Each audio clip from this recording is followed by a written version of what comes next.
కేంద్రంలో ఏర్పడబోయే ఎన్డీఏ ప్రభుత్వంలో బీసీలకు 50% మంత్రి పదవులు ఇవ్వాలన్నారు ఎంపీ ఆర్ కృష్ణయ్య. గత 10 ఏళ్లలో బీసీల కోసం కేంద్ర బీజేపీ ప్రభుత్వం ఏ ఒక్క సంక్షేమ పథకం ప్రవేశపెట్టలేదని విమర్శించారు. ప్రధాని మోడీ బీసీ కావడం వల్ల బీసీలు బీజేపీకి ఓటు వేశారని గుర్తు చేశారు. హైదరాబాద్ కాచిగూడలో బీసీ సంఘాల సమావేశంలో ఆర్ కృష్ణయ్య పాల్గొన్నారు.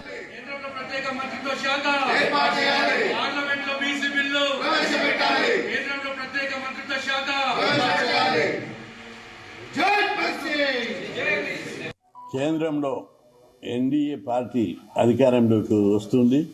ప్రధానమంత్రి నరేంద్ర మోడీ బీసీ వర్గానికి చెందినవాడు. ఆయన ఒకటే విజ్ఞప్తి చేస్తున్నాం, మీరు బీసీ ఈ మంత్రివర్గంలో బీసీలకు జనాభా ప్రకారం 50% కేంద్ర మంత్రి పదవులు ఇవ్వాలని చెప్పి నేను విజ్ఞప్తి చేస్తున్నాను. అదేవిధంగా జాతీయ స్థాయిలో అనేక రాష్ట్రాలలో వచ్చే రిపోర్టు ప్రకారం నాకు వస్తున్న రిపోర్టు చూస్తే బీసీలందరూ కూడా నరేంద్ర మోడీని చూసి బీజేపీ పార్టీకి ఓట్లేసారు.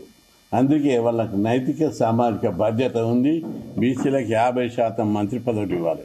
మన రాష్ట్రానికి వస్తే ఇక్కడ 4 ఎంపీలు ఉన్నారు.